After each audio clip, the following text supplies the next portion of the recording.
In a small, crowded village nestled between two rivers, there lived a young man named Aaron.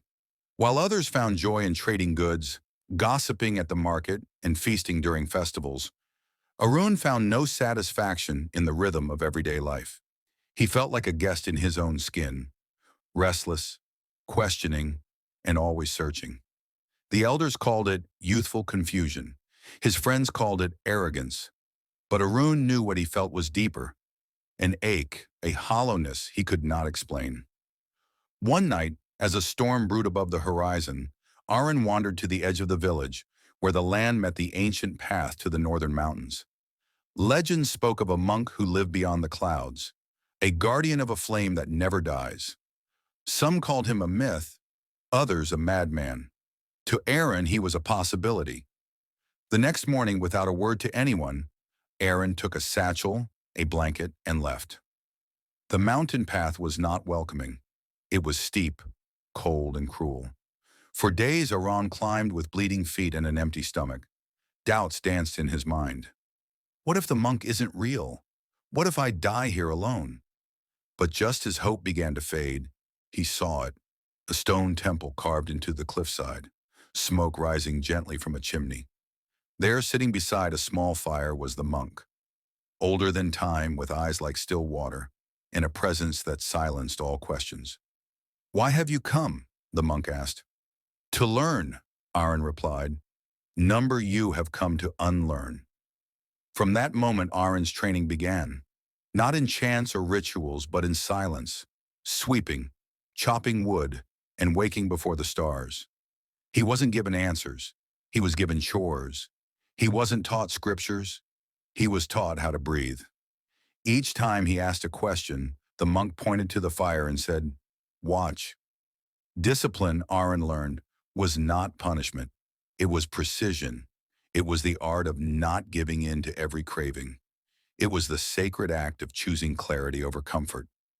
One evening, as snow began to fall outside the temple walls, the monk lit a candle and placed it before Aaron. "This flame burns quietly," he said, "because it is protected from the wind. You are like this candle. When you chase every distraction, you blow your own flame out." Aaron stared at the candle for hours. He remembered all the times he pursued praise, escaped discomfort, or spoke just to be heard. The flame taught him stillness. Weeks passed. Aaron began to see the difference between motion and meaning. Motivation, the monk said, is like a gust. It comes and goes. Devotion is different. It stays, even when you do not want it to.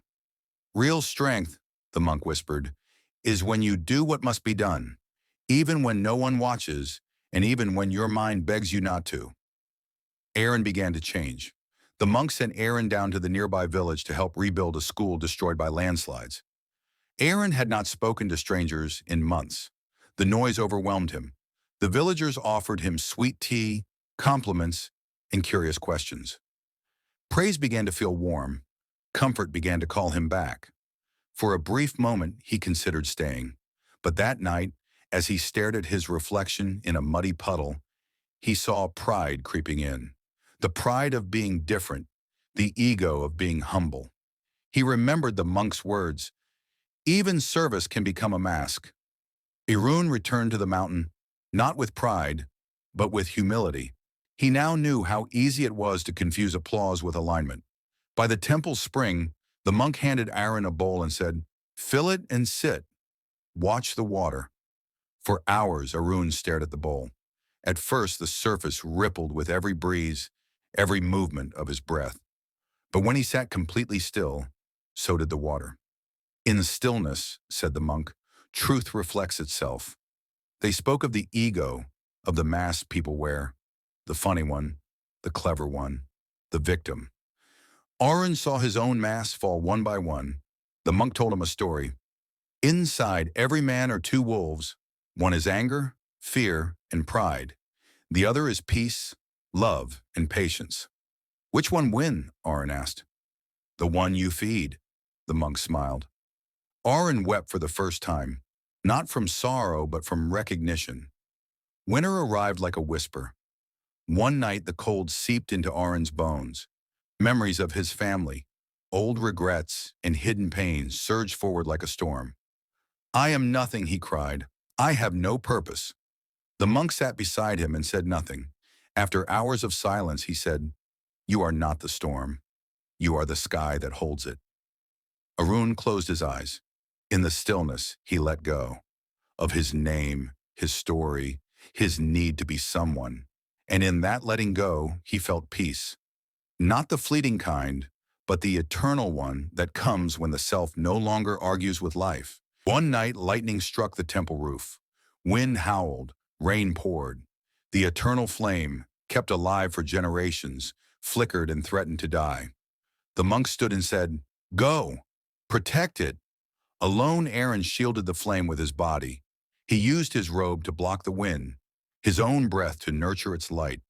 For hours he knelt, trembling, soaked and whispering, "Stay, stay." When dawn broke, the flame still burned. The monk smiled. "Now you understand. You are not the flame's master. You are its servant." That day, the monk handed Aaron his prayer beads and walked into the mist, never to return. Years later, a group of pilgrims visited the mountain temple. They found a man sweeping the stairs, dressed simply, his eyes calm. "Are you the master?" they asked. "No," he smiled. "I'm just the keeper of the flame." But in his silence, they felt something awaken. Aaron no longer sought answers. He lived them. He no longer ran from discomfort. He sat with it. He no longer craved purpose. He became it. And every night, as he lit the temple's eternal flame, he whispered, "Discipline is devotion. Purpose is surrender. Peace is remembering who you truly are." In a world flooded with noise, there stands a mountain. It does not speak. It does not bend. It does not rush. Yet all who climb it return changed. This is the story of a journey up that mountain, a story not just of steps and stone, but of silence, insight, and the inner stillness we have long forgotten. Let us walk together, one step toward silence and another toward a self you may not yet know. Before we begin the climb, we must first understand what we are escaping. The world today is loud, not just in sound, but in thought. Notifications buzz, opinions clash, expectations echo in every corner. We are told who to be, what to want, and how to live. But beneath all this noise, the soul asks a quieter question: who am I when all else is silent? In the village at the base of the mountain, people live fast. They scroll more than they see, they speak more than they feel, and they dream less than they did as children. One day, a young seeker, restless and weary, heard a legend of the silent mountain. They said those who climbed it heard the truth, not from others, but from within. So he packed little, spoke less, and walked away from the noise. The lower paths were easy. Flowers bloomed, birds sang, but the mind was still full. Echoes of the village, its rules, its fears, followed. As the wind picked up, doubts began to swirl. Is this foolish? Should I go back? What if I find nothing? But higher up, the wind stripped away these questions, not with answers, but with space. And in that space, something unusual happened. He began to feel light, not happy, not sad, just light. The wind in its wild whisper said, "You are not your thoughts." With each gust, a belief loosened. With each step, a burden fell. He realized, silence doesn't come when the world stops talking. It comes when you stop listening to the wrong voice. Midway up, the seeker met an old hermit carving symbols into a flat stone. He had been there for years, not climbing, not descending. "Why do you stay here?" the seeker asked. The hermit smiled. "To learn to sit. Everyone climbs hoping to reach. Few realize that arrival begins when movement ends." He handed the seeker a wooden ladder. "This is not for climbing the mountain. It is for climbing within." Confused but respectful, the seeker carried the ladder and moved on. That night, he propped it against a tree and climbed not upward, but inward through meditation. With each breath, he ascended. With each silence, he remembered. The ladder taught him, stillness is not stagnation. It is attention. Near the peak was a cave. Inside were mirrors, hundreds of them, reflecting every angle. Each step the seeker took, dozens of versions of himself stared back, young and old, arrogant and ashamed, bold and broken. He wanted to smash the mirrors, to escape the truth of his contradictions. But instead he sat. For hours or maybe days, he just watched himself, and slowly something shifted. The reflections didn't change, but the judgment faded. He whispered, "I am all of these and none of them." And the mirrors, for the first time, stopped reflecting and turned to clear glass. Through them, he saw stars. At the very top, there was no temple, no treasure, no final test, just a wide-open view and silence. But this silence was not empty. It was full, so full it hummed. Every thought that had once screamed now bowed. Every emotion once rejected now rested. He sat in silence, not to escape, but to return. This silence was not the absence of sound. It was the presence of everything. In this presence, there was no need to label, no need to fix, only the vastness of being. He stayed, not knowing how long, but time no longer mattered, only the now. After days at the summit, the seeker stood. He carried the silence like a candle cupped in both hands, fragile, flickering, yet fiercely protected. At times, it was a breath he returned to. At others, a simple habit, pausing before speaking, listening before reacting. In his pocket, he kept a smooth stone from the summit, not for magic, but as a reminder. Each time his fingers brushed it, he remembered. The mountain was still with him. Back in the village, the noise remained. The world was the same, but he was not. He did not preach. He did not change others. He simply lived. And slowly, those around him began to notice. Not his words, but his stillness. In time, one woman who had always worried lessened her grip on control. A merchant who had never stopped talking began to listen. Children began to sit longer and play, not needing devices. The mountain was now within him. Weeks passed. One morning, the seeker began a quiet practice, preparing tea at sunrise. The scent of jasmine leaves filled the air, and the warmth of the cup in his hands grounded him in the moment. Preparing tea at sunrise. No words, no audience, just leaves, water, steam, and breath. Curious villagers came, not to be taught, but to be still. He said little, but his presence spoke volumes. In the simple ritual, others began to feel the mountain, without ever leaving home. Each sip reminded them, clarity doesn't always roar. Often it arrives in a whisper. They stopped coming for tea. They came for stillness. One day news came of conflict in the land beyond the mountain. War, greed, division. The village panicked. "Shouldn't you say something?" they asked the seeker. He nodded and sat quietly. They scoffed. "You're doing nothing." But one boy sat beside him, then a girl, then a grandmother. One by one, a circle of stillness grew. When the storm passed, those who had sat together emerged stronger, not hardened by fear, but softened by understanding. They had learned, when the world shouts, the wise listen deeper. Years later, the seeker grew old. His steps slowed, but his stillness deepened. The same boy who once fled the village noise now sat like a stone in the wind, unmoved yet full of quiet presence. As the sun set on his final season, he called a young wanderer to his side. "Don't seek to escape the noise," he said, voice soft but steady. "Learn to listen between its layers." He didn't offer maps or teachings, only a small, empty bowl. Silence is not something you find. It is what remains when you stop searching. And then, with a smile full of peace, he closed his eyes.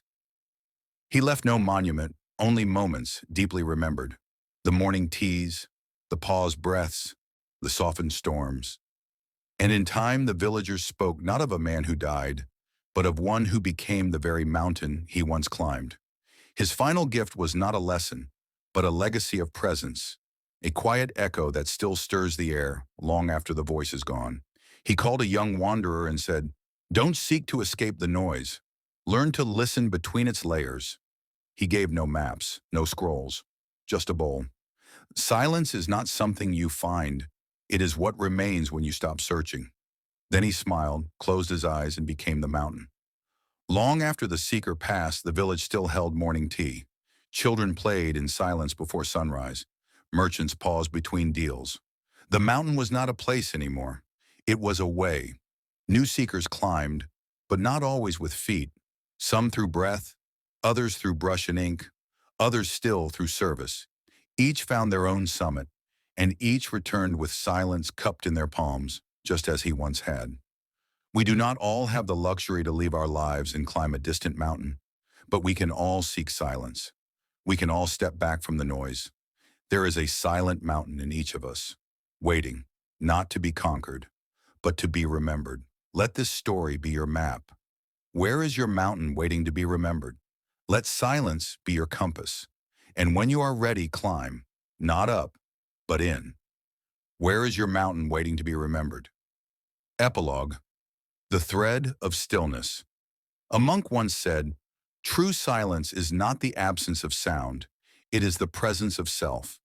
And so we leave this tale not with an ending, but with a thread of stillness you can weave into your life, into the pause before you reply, into the breath before you act, into the smile you offer without needing one back. The mountain was never stone, it was attention.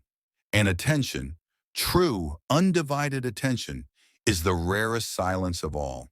So carry it with you, like a candle, like a stone, like a bowl, and let the world change because you remembered how to be still. There once flowed a river that seemed like any other. To the untrained eye, it was just water winding its way between stones and trees.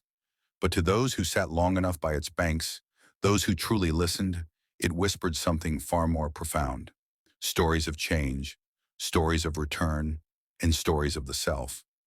This is the tale of a young seeker named Now, and the river that taught him the wisdom of impermanence, the necessity of change, and the sacred beauty of returning to who you were always meant to be. Part 1. The Leaving. In a quiet village nestled at the base of an ancient mountain, Now was born beneath a moonlit sky. He was curious, reflective, and often asked questions that made the elders pause. Why do the trees lose their leaves if they will only grow back? Why do people grow old if their hearts still dream like children? The villagers would laugh, not unkindly, but in that way adults do when they no longer carry the weight of wonder. Now felt the world had answers that the village could not give, and so on the morning of his 17th year, he stood at the edge of the village and looked out beyond the hills. With only a satchel and the blessings of his mother, he walked away, seeking something he could not name. He did not know it yet, but the river was already watching. The world beyond the village was loud. It pulsed with ambition, desire, and distraction. Now traveled far, working odd jobs in towns and cities, learning the ways of trade, language, and longing. At first, the changes thrilled him. He tasted spices he had never known, saw towers that reached the clouds, and felt the electric pull of 1,000 lives colliding in the streets. He began to forget the hush of his village, the sound of wind in bamboo groves. But time, like water, wears down even the brightest stones. The colors faded, the applause dimmed. Success, he learned, had many faces, and not all were kind. One night, while wandering through a dense fog on the outskirts of a busy town, Now stumbled upon a river. It shimmered under the moonlight, quiet and ancient. He sat by its edge and wept for reasons he could not explain, and the river remembered. It welcomed him like an old friend. In the days that followed, he returned again and again. He began to notice how the river never resisted the stones in its path. It did not curse the fallen branches or turn from the mud. It simply flowed. Change is not the enemy, it seemed to say. It is the nature of the journey. From the river, Now began to learn the quiet wisdom of patience. He watched how the current carried away what no longer served, how the banks held the flow without grasping. He listened to the frogs at dusk, the herons at dawn, and the laughter of water as it danced over rocks. He began to understand that loss was not punishment, but pruning.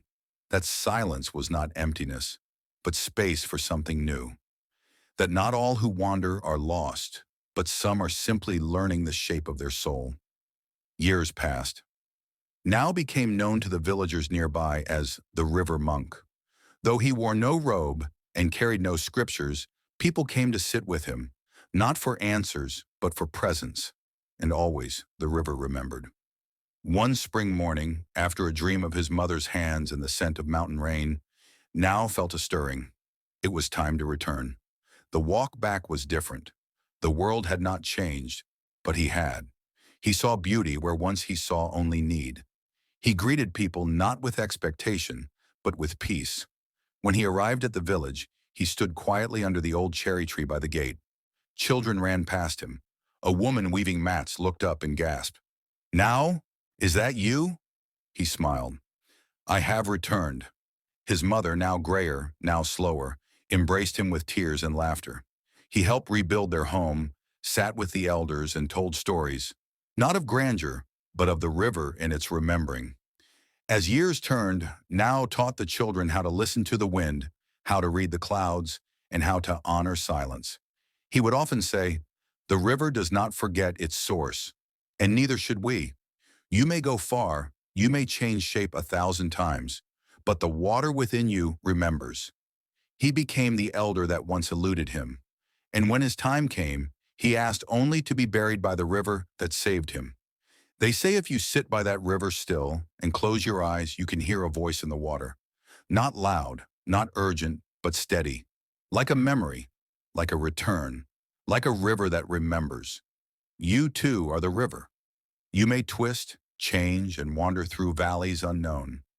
You may lose yourself in the cities of ambition and forget the quiet truth of your soul. But you carry within you the essence of where you began. You carry the memory of stillness, of belonging, of home. No matter how far you go, remember, the river within you knows the way back. Let it flow. High above the clouds, where the wind speaks only in whispers and the sky touches stone, there stood a mountain that had never moved. Through storm and sunlight, through fire and frost, it waited.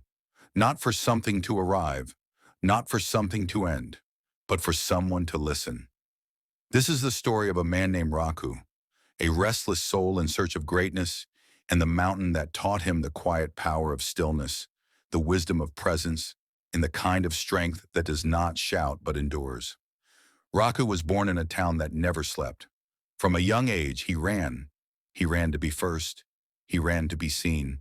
He ran to escape the feeling that who he wasn't enough. His father was a merchant, proud and ambitious, always chasing the next deal. His mother, soft-spoken but often absent in the storm of life, watched Raku from behind weary eyes.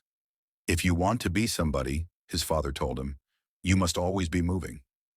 So Raku moved. He studied endlessly, trained ruthlessly, and compared himself to everyone ahead of him. When he achieved something, he felt nothing. When he failed, he felt even less. The world rewarded his pace but ignored his soul. One night, after collapsing from exhaustion in the alley behind a university gate, Raku heard the whisper of an old man beside him. "You are burning your candle at both ends, hoping to see the sun." Raku looked up. "What do you know of greatness, old man?" The elder just smiled and pointed north. "There is a mountain that does not chase, and yet all things come to it." And with that, he disappeared into the crowd. Raku could not sleep. That single line haunted him. A week later, he packed his belongings and left the city behind. The road to the mountain was long. Villagers along the way warned him.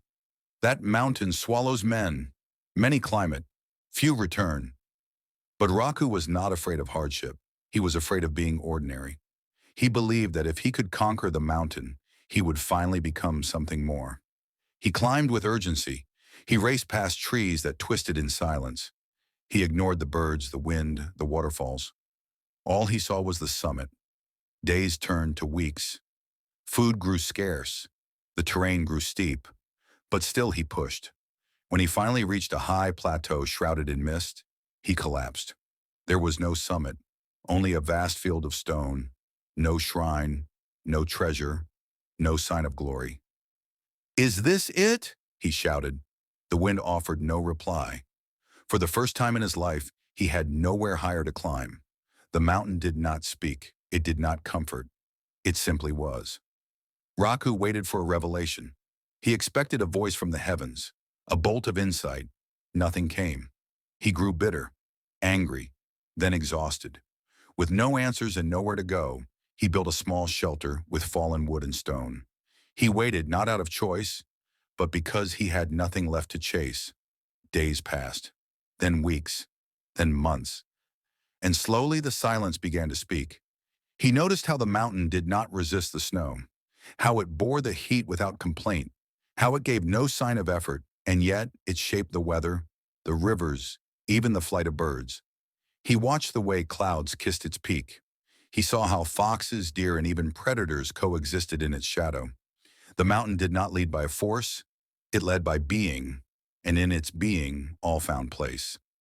Raku began to understand that stillness was not stagnation, but foundation, that patience was not waiting, but trusting, that strength was not force, but presence. He began to rise each day with the sun. He learned to cook with simplicity, to gather herbs, to sit in silence for hours, breathing with the trees. He stopped thinking of greatness. He began thinking of truth. One autumn morning, while meditating beside a frozen spring, a hawk descended and perched on a stone just feet from Raku. It stared at him, and in that moment, Raku felt more seen than he ever had in the halls of men. "You are not the storm," he whispered to himself. "You are the mountain that holds it." He laughed, cried, and laughed again. He saw clearly now. All his life, he had been trying to be seen, to be known, to be above. But what truly lasts does not rise by climbing. It endures by grounding. He had spent his years chasing titles and triumphs, but the mountain needed no name to be majestic. It was already whole. So was he. Years later, Raku descended. He walked slowly, not out of fatigue, but reverence. Every step was prayer. When he returned to the town, few recognized him. His eyes were calmer, his voice deeper. He moved like water flowing over ancient stones. People came to him with questions, but he did not give answers. He offered presence. He planted trees, sat with the dying, held children. And when people asked how he became so peaceful, he simply said, "The mountain waited for me to stop climbing. And when I did, it showed me how to stand."